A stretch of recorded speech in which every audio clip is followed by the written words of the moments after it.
voudrais donc remercier tous les honorables conseillers pour leur assiduité lors des auditions et les féliciter chaleureusement pour la qualité et la richesse des échanges. Je voudrais également remercier tous nos invités pour leur présence ainsi que leurs excellentes contributions à nos travaux. Nous allons procéder à présent à l'appel nominatif de mesdames et messieurs les conseillers et membres associés. Madame la secrétaire de séance, honorable Awacher Mbeng, veuillez s'il vous plaît procéder à l'appel nominatif de mesdames et messieurs les conseillers. Honorable, Madame la secrétaire générale, veuillez procéder à la vérification du quorum des conseillers et se excuser. Merci beaucoup, Monsieur le Président. Je constate la présence de 84 conseillers et membres associés sur 119, des excusés au nombre de 34 et 5 absents, ce qui nous fait un quorum largement atteint, puisque cela fait 114. Merci. Y a-t-il des observations sur les demandes d'excuses en dehors de la délégation qui est allée soutenir nos lions au Qatar? Vous n'avez pas entendu le vote? Oui. Donc c'est 85.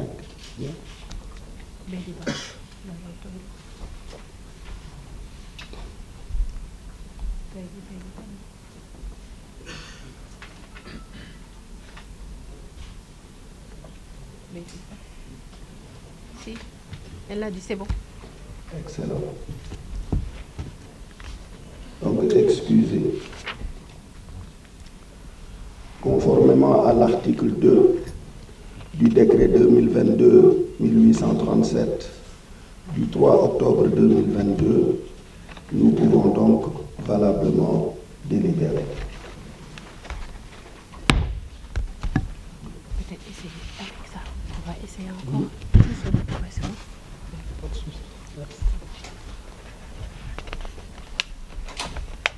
Mesdames, Messieurs les membres du bureau, Mesdames, Messieurs les honorables conseillers, Madame le ministre du Pétrole et des Énergies, Madame la secrétaire générale, Madame la directrice des relations avec les institutions, Mesdames et Messieurs de l'administration du CES, la séance de ce jour appelle l'ordre du jour suivant: l'installation des nouveaux conseillers récemment nommés, l'examen et l'adoption de l'affaire 2022-03 relative au projet d'avis sur le thème exploitation pétrogazière et compétitivité économique et clôture de la deuxième session ordinaire de l'année. Est-ce qu'il y a des observations sur ce projet d'ordre du jour? Il n'y en a pas. L'ordre du jour est donc adopté. Nous passons au premier point. Madame la secrétaire générale, vous avez la parole. On peut aller en bas. Voilà.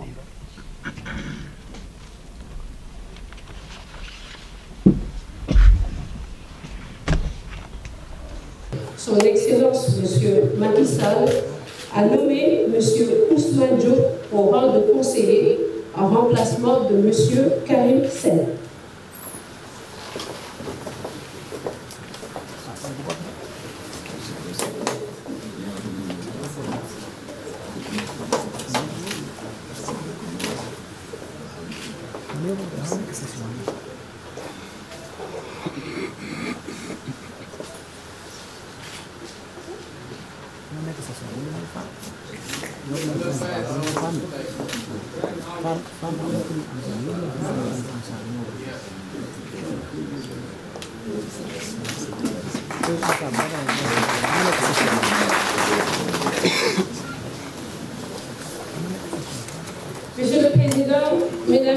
messieurs les conseillers, par décret numéro 2022-1923 du 20 octobre 2022, le chef de l'État a nommé Madame Lala Sankaré en remplacement de Monsieur Mohamed Djan.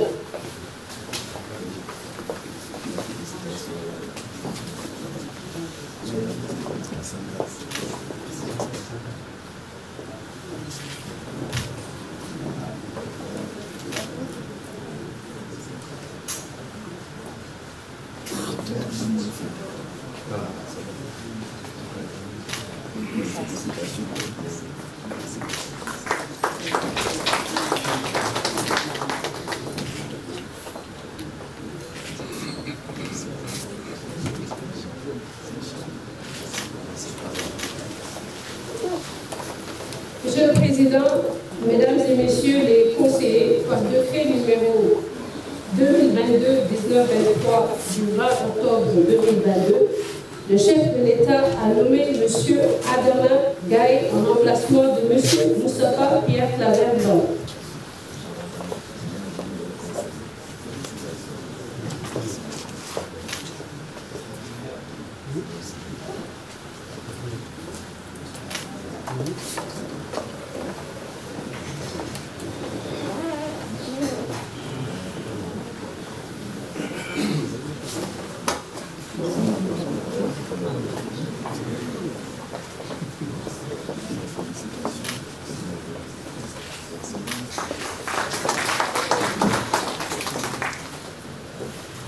Monsieur le Président, Mesdames et Messieurs les conseillers, par décret numéro 2022-1922 du 20 octobre 2022, le Président de la République, son Excellence M. Macky Sall, a nommé M.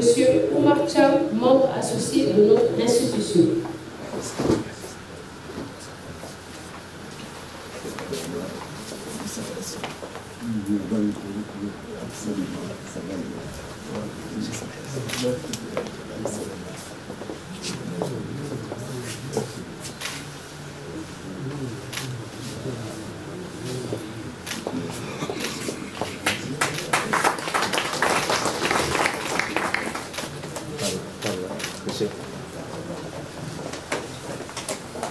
Monsieur le Président, Mesdames et Messieurs les conseillers, par décret numéro 2022-1922 du 20 octobre 2022, le chef de l'État a nommé Madame Awa Mané, membre associé de notre institution.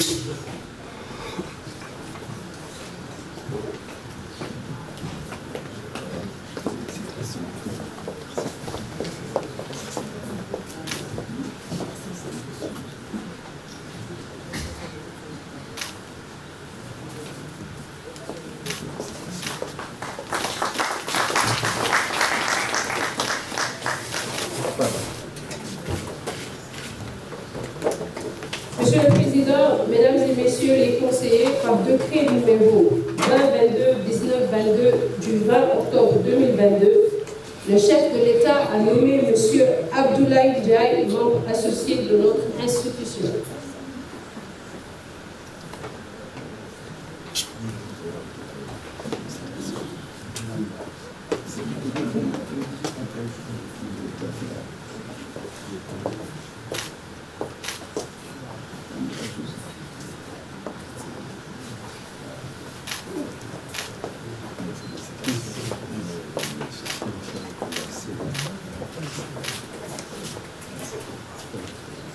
Monsieur le Président, Mesdames et Messieurs les conseillers, par décret numéro 2022-1922 du 20 octobre 2022, le chef de l'État a nommé M. Madabo Wade, membre associé de notre institution.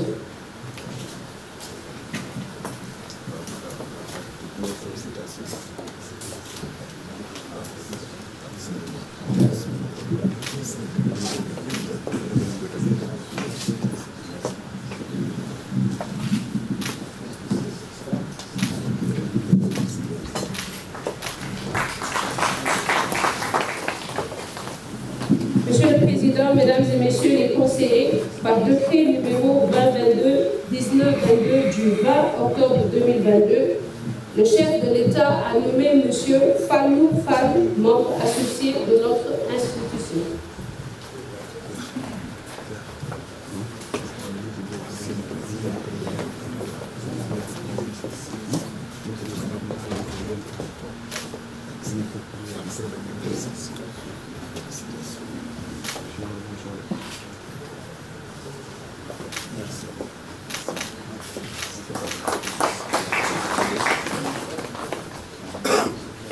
Monsieur le Président, Mesdames et Messieurs les conseillers, par décret numéro 2022-19-22 du 20 octobre 2022, le chef de l'État a nommé M. Terence Senghor, membre associé de notre institution.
Mesdames Awamane et Lalla Sankare, Messieurs Ousmane Diop, Adama Gaye, Omar Thiam, Abdoulaye Ndiaye, Madabo Wade, Fallou Fall, Terence Senghor, nous vous déclarons officiellement installés dans vos nouvelles fonctions tout en vous adressant nos chaleureuses félicitations. Vous avez rejoint notre Assemblée par la confiance que le Président de la République a bien voulu placer en vous, et au nom de l'ensemble des conseillers et en mon nom propre, je vous souhaite la bienvenue. Merci beaucoup. Nous allons passer au deuxième point de l'ordre du jour. Et je voudrais inviter le rapporteur de l'intercommission, l'honorable Émile Wardini, pour nous faire l'économie du projet d'avis.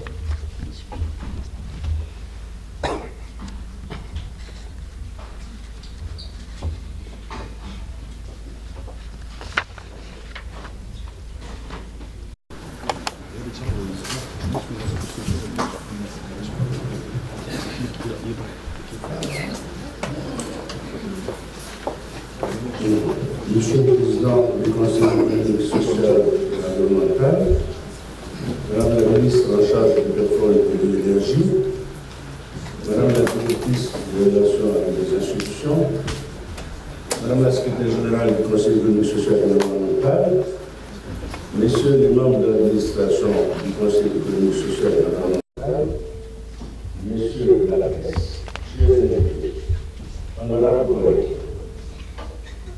je me précise de constituer le directeur de l'intercommission qui a travaillé sur une thématique, constituant de saisine du Conseil économique, social et environnemental pour sa deuxième ordinaire de l'année 2022 sur le thème d'exploitation pétrolière de mobilité. Ce choix n'est pas fortuit, puisque notre pays est à l'arrêt de l'exploitation du phénomène important de notre territoire, et nous avons à partir de ce moment de réfléchir sur cette activité nouvelle qui suscite beaucoup de passion, beaucoup de compréhension, et c'est pourquoi nous avons pensé qu'il est nécessaire de travailler sur ce thème. Cette étude a été confiée à une évolution composée de la commission de l'économie des finances, du commerce, de la conjoncture et à la commission de développement industriel et de l'énergie et de l'hydrologie. Nous avons été désignés à la vice-présidence de la commission de la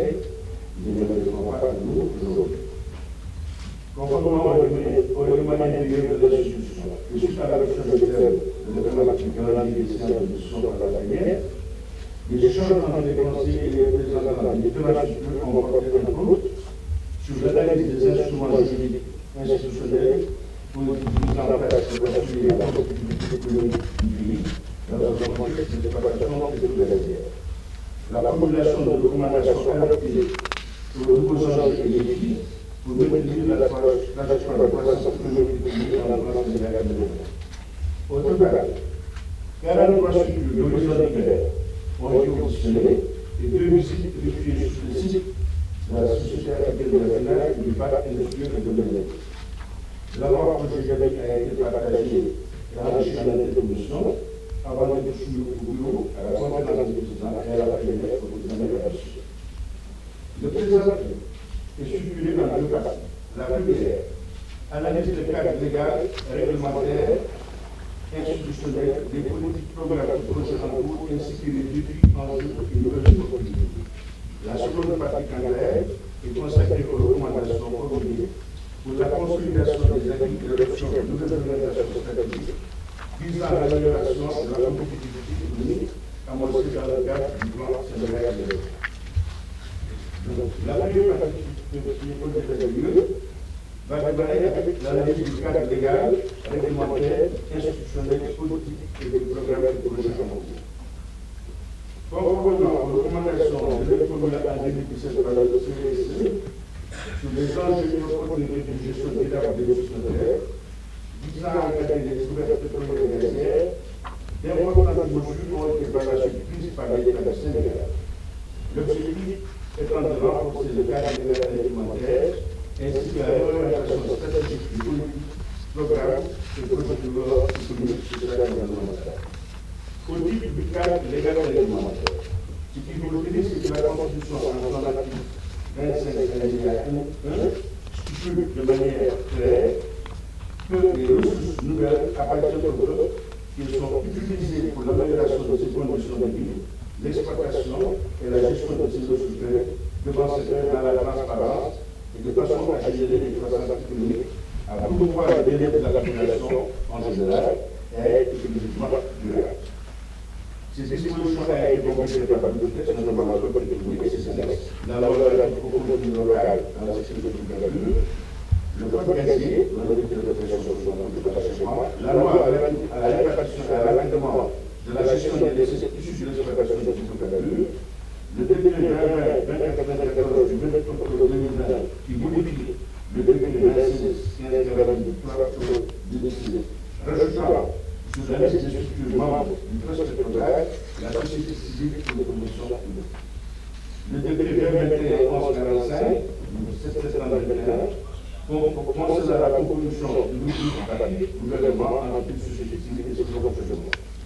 Le décret 2021 1145 du 7 septembre qui abroge la place du décret 881 du 20 juin 2008 qui fixe les règles d'organisation de fonctionnement du comité national qui joue le rôle de du travail. En dehors de ces instruments juridiques, des conventions de collaboration ont été signées avec le partenaire mauritanien dans le cadre de l'exploitation du champ CDR. De même, il existe des dispositions qui sont prévues du processus avec la Guinée-Bissau pour malheureusement qui n'ont pas été délivrés pour les gens à cause de l'instabilité politique qu'il y a. Certains secteurs nous ont fait des remarques concernant le peuple pétrolier qui est jugé condamnant, et à cet égard, ils ont avancé des suggestions concernant à rediscuter ces dispositions pour permettre d'aider dans la bataille des décisions. Par exemple, le code de l'environnement qui participe également à l'encadrement de cette exploitation, il semblerait, et effectivement cela a été démontré, qu'il soit encore insuffisant à l'effectuer et nécessiterait d'être enrichi. L'absence d'alimentation sur le prochain gaz n'est également déterminée. Le temps que le Sénégal s'est engagé à la liste des émissions de gaz à effet de serre dans le cadre de la contribution de l'épidémie de l'automatisation. Les mesures de la gestion des décisions restent encore estimées et quasi inexistantes pour le système de pétrole du gaz. Ce système de pétrole par une délégation au contrôle de la publique du fait de l'ouverture des procédures de déterminer les investissements. Ces décisions ne peuvent pas contestées par la société civile pour motiver le en cours de la des activités dans la au titre du bien-être institutionnel politique. Alors, la troisième importance de l'élection de l'élection en 2019, l'État a mis en place un cadre institutionnel de gouvernance politique en matière d'institution, à travers la création du poste de gaz et de l'institution de gestion de gaz, du renouvellement des missions de structure comme la direction de l'économie et la capacité de développement du Sénégal, la création de l'INPG, qui est le dernier de la formation, la création de l'Union géographique du Sénégal, le suivi du cadre de gestion environnementale et sociale, qui est toujours conduit à la gestion de l'environnement et de l'établissement marqués. À travers la réforme du comité d'équilibre, la gouvernance du comité de est assurée par les membres issus du gouvernement, de la société civile et de l'entreprise. Ces dispositifs constituent un mécanisme permanent qui crée en évidence la volonté de l'État de bénéficier de l'autonomie de l'économie sénégalaise par le véritable individuel. Il permet d'assurer une meilleure équilibre de gestion de base, exploration, exploitation, production de la nature. Toutefois, il y a des dysfonctionnements qui ont été développés, notamment la non-application de l'UPR dans les domaines de qui concerne la participation de la société civile et de production politique dans la ressource de gaz, le manque de clarté dans la répartition des responsabilités des multiples acteurs intervenant dans la gestion de l'activité et des institutions des ressources qui ne sont pas allouées, les moyens limités du geste de gaz qui ne permettent pas de développer convenablement sont dans notre communication. La direction de l'environnement et des établissements passés, qui souffre d'un déficit milliard de moyens et de ressources humaines, et pour lequel il faut bien envisager de renforcer en innovation. La faible implication des femmes dans la gouvernance du secteur extérieur à la base. Par ailleurs, pour défendre la compétitivité à l'exploitation de tous les l'État a assuré une politique axée sur le plan de départ. La stratégie du contenu local et ses organes de gouvernance, le Comité national de suivi du développement local et le commandement du développement local, le second levier, le développement de soutien institutionnel au niveau national à travers la position stratégique du pays, la responsabilité de l'Est. Le Sénégal est l'un des rares pays à disposer avant de la république des effectifs de développement de commande locale jusqu'à la année, capable d'accompagner l'installation des entreprises pétrolières. Les compétences locales sont en train d'intervenir dans la chaîne de valeur, dans la promotion de la performance générale, où 300 entreprises plus de 3 000 travailleurs sénégalais en activité. En plus de la création de l'énergie, les groupes de formation de la main locale ont été développés par le projet économique. Le gouvernement a exceptionnellement les compagnies pétrolières à financer à hauteur de 40 millions par an la formation à l'étranger de 46 millions sénégalais. Second levier, il avance sur la gestion des revenus pétroliers et gaziers.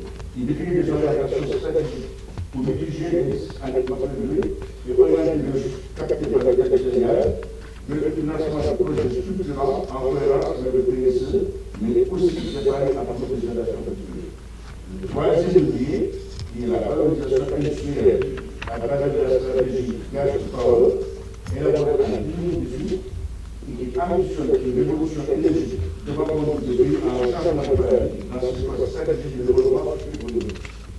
Pour nous, la volonté de faire le Sénégal pour la transformation minière et la procédure, la stratégie vers la réduction des coûts de l'électricité pour un accès fiable, équitable et en qualité suffisante, la production d'engrais de qualité à prix pour augmenter les rendements agricoles et la production de pollution. Dans la mise en œuvre de cette stratégie, il est également important de considérer le renforcement des capacités en termes d'investissement structurant pour les systèmes de production de la SAR en vue de consolider son rôle de leader dans la distribution des produits pétroliers hors de production, supérieur essence de l'eau. Ce dernier est considéré par la règle de politique de développement du secteur de l'énergie et la stratégie d'industrialisation actuelle de l'Union européenne qui définit les prétentions du Sénégal pour la souveraineté alimentaire et la transformation technologique et le développement numérique, l'organisation, l'optimisation des produits et l'exploitation des importants gisements de pétrole et de gaz, ainsi que des ressources minérales du gouvernement sénégalais, son positionnement sur les chaînes de valeur mondiale et le marché de la décade, la territorialisation du développement industriel et le développement industriel durable et inclusif. S'agissant des programmes et projets en cours, dans le domaine de l'exploitation pétrolière, les réserves actuelles du Sénégal, estimées à environ 1 milliard de barils de pétrole et 850 milliards de mètres cubes de gaz, 3 projets d'exploitation pétrolière et gazière sont en cours, qui concernent le champ pétro-gazier de Sangomar, le champ gazier de Mantobi et le champ gazier de Yaka de Teranga. Pour le champ pétro-gazier de Sangomar, les réserves sont estimées à 629 barils de pétrole et 70 milliards de mètres cubes. Le développement planifié en 3 phases. Le champ gazier de Toc-Afamé, à cheval entre le Sénégal et la Mauritanie, présente une réserve estimée à 424 milliards de mètres cubes. Le projet est développé en 3 phases pour un investissement de 6 milliards 300 millions de dollars au cours de la première phase. Le champ gazier de Yaka et Teranga rencontre une réserve estimée à 566 milliards de mètres cubes.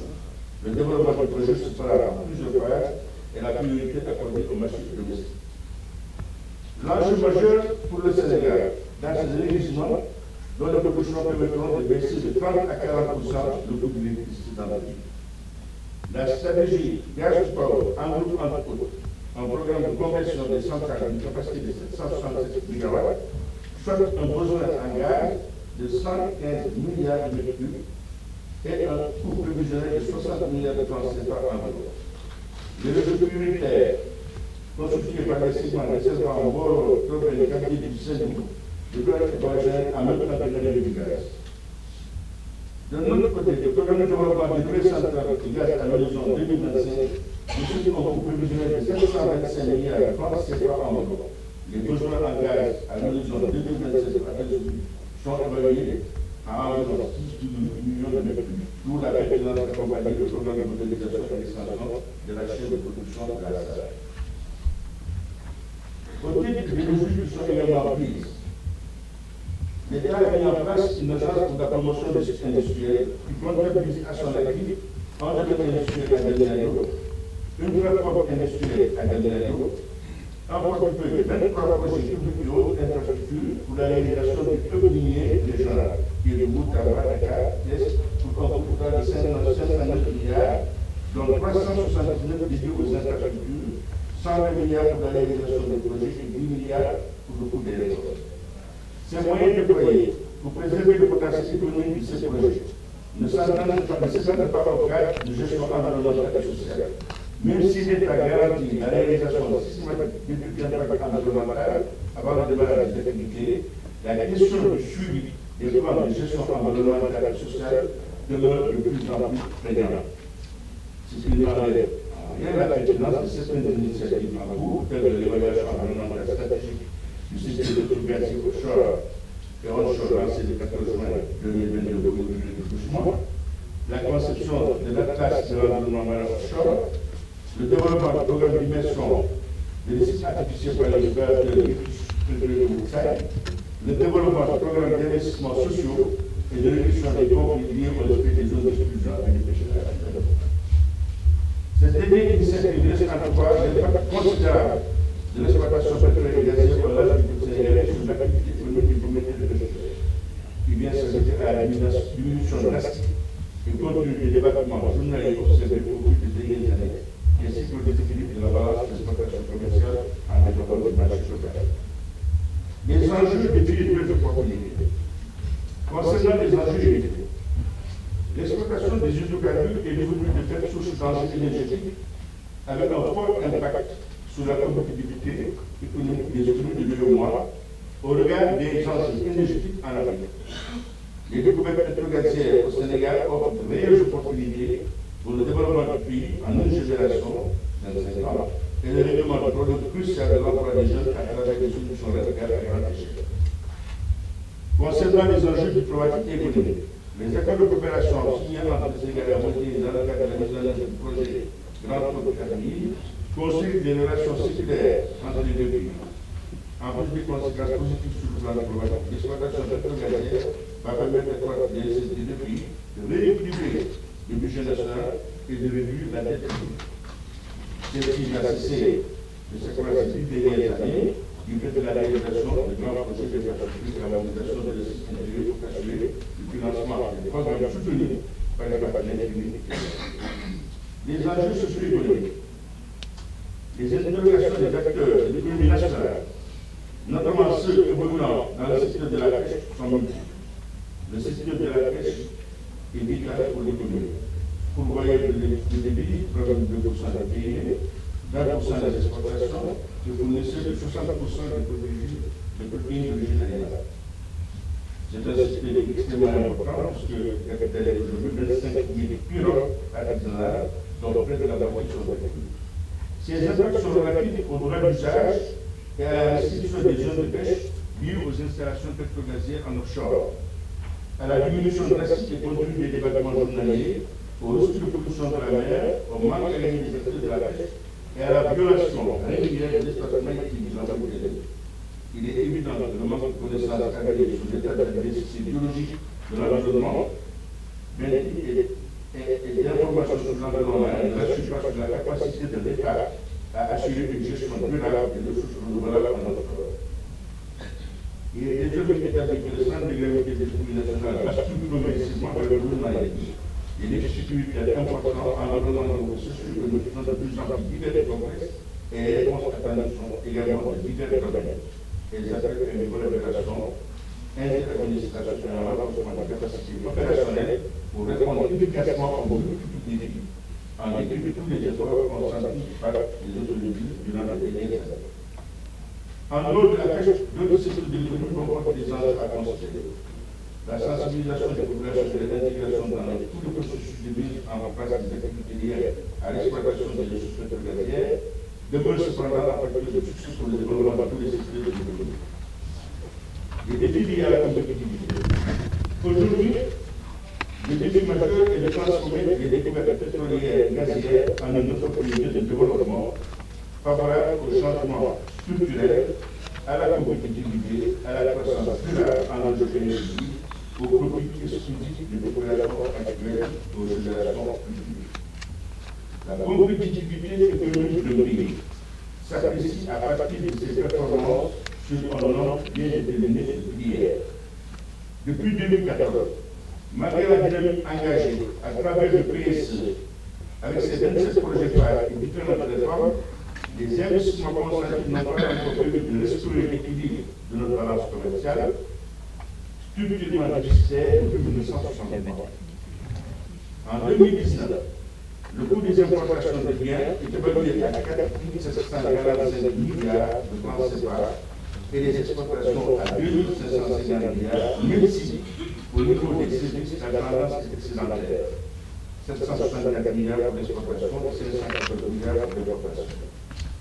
Plus des 2 tiers de l'économie sont détenus par ce secteur étranger.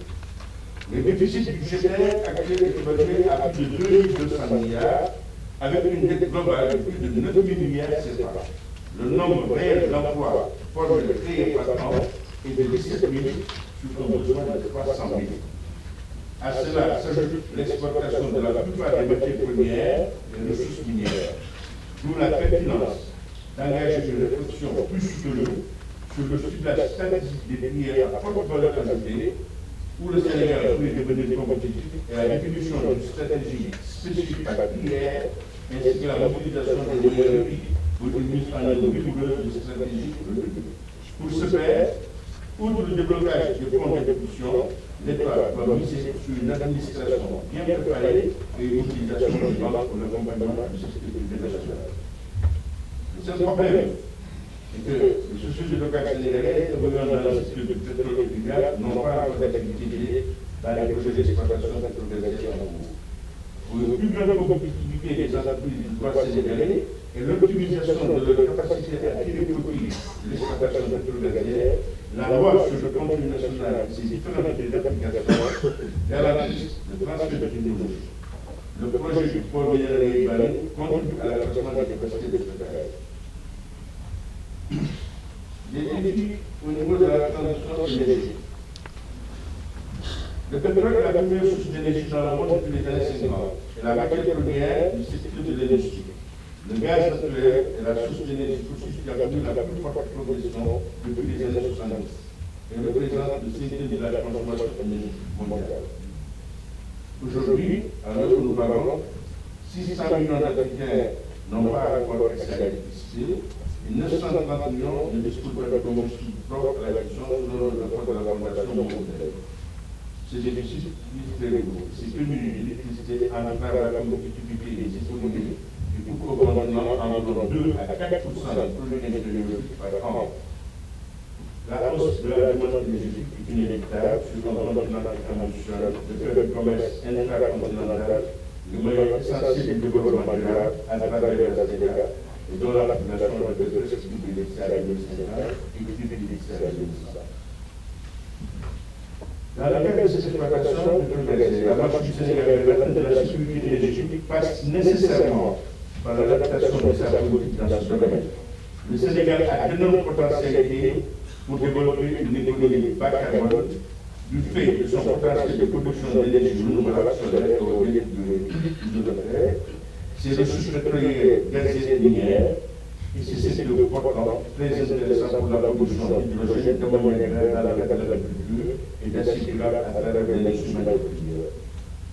Par ailleurs, pour le système avant de l'énergie, de la stratégie gaz to power, qui concerne la production d'électricité, la Sénélec a prévu de convertir au gaz certaines de ses unités de production, Bel-Air, Capiche. Les centrales indépendantes de production sont également converties comme la centrale compte globale de Guatemala. Il en est de même pour les plus centrales techniques prévues dans le plan de la production Sénélec qui fonctionneront au gaz. S'agissant des déficits unitaires, les zones d'exploitation des hydrocarbures situées au frontières maritimes à une centaine de kilomètres des côtes et l'intensification des activités en mer laisse apparaître de multiples déficits unitaires.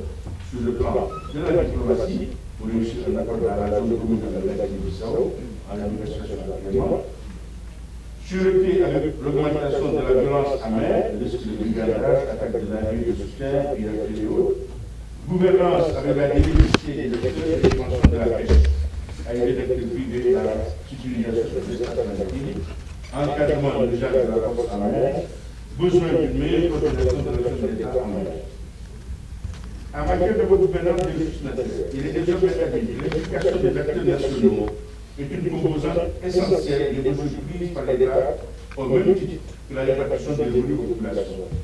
Il apparaît essentiel pour l'État de concentrer des efforts additionnels dans le domaine de la transformation environnementale de l'accès aux énergies pour bénéficier effectifs des industries extractives et surtout inciter les entreprises à contribuer de manière efficace via la RSE à la prise en charge des préoccupations sociales environnementales de l'énergie.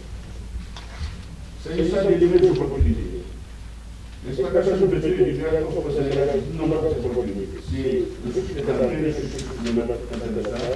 Leur exploitation à l'état brut génère certes l'importance de l'huile ou des agriculteurs et les bénéfices de la transition à mesure de les rendre plus compétitifs sur le plan international. Beaucoup de pays se sont développés grâce aux revenus issus du gaz et du pétrole, comme c'est le cas pour la Norvège, les Émirats arabes unis, la Qatar et le Saoudi. En 2020, l'État a enregistré 1,7 milliards d'importations de produits pétroliers, représentant 22% des importations totales du Sénégal, un sixième du budget national et 6,1% de la richesse publique. Pour inverser la tendance de substituer les importations de produits pétroliers restés à la production locale, le Sénégal se doit d'utiliser 51% de sa production de nationale. Avec 40% dès 2023, les taux de substitution du Sénégal inversera la tendance ici à 2035. D'où la pertinence d'accélérer les investissements visant l'augmentation de la capacité de drainage de la terre. Avec ces découvertes pétrole et électricité, le Sénégal fait son entrée en tant que consommateur dans le gaz exporte une grande plus qui réunit les principaux exploitateurs de gaz. Il deviendra membre de plein droit dans l'ajustement GTA entrera en fonction de l'année prochaine. La condition géographique du Sénégal, marquée par sa proximité avec l'Europe, cherche à diversifier ses positions en pétrole et gaz de la nation. Aussi, des tensions géopolitiques entre les grands pays de production d'hydrocarbures et les grands pays de consommation, États-Unis et Européens, rendent attractifs les produits sénégalais car favorisant la hausse des prix des produits énergétiques. L'autre avantage, c'est bien entendu la dette. Le Sénégal ambitionne d'utiliser son gaz naturel pour la production nationale des gaz. Dans ce cas, la stratégie Gas Power est une opportunité majeure pour l'industrialisation et la compétitivité du pays. À travers cette stratégie, le Sénégal entend fournir une énergie compétitive pour les entreprises, abordable pour les populations, une compétitivité durable et peu polluante pour l'environnement. Il est ainsi prévu que le gaz naturel représente environ 80% de l'électricité produite au Sénégal au terme de la prochaine décennie. Le gaz offre de ce fait au Sénégal la possibilité de créer une nouvelle économie à travers le renouvellement du parc automobile avec des moteurs à gaz et la création d'un bassin industriel entre Saint-Louis et Diamniadio, abritant de nombreuses unités industrielles. Cette situation, bien sûr, favorise la mise en place et la structuration d'un marché intérieur du gaz naturel et le développement du réseau de sociétés de distribution qui, à leur tour, génèrent d'autres opportunités en matière de création d'emplois et de lutte contre la pauvreté pour l'amélioration des revenus. À terme, la réduction du coût de production de l'électricité positionnera la Sénélec comme acteur majeur dans le futur marché régional de l'électricité et favorisera l'accès universel à l'électricité à l'horizon 2035, tout en contribuant au développement industriel du pays par la diminution des coûts de production des PME et PMI.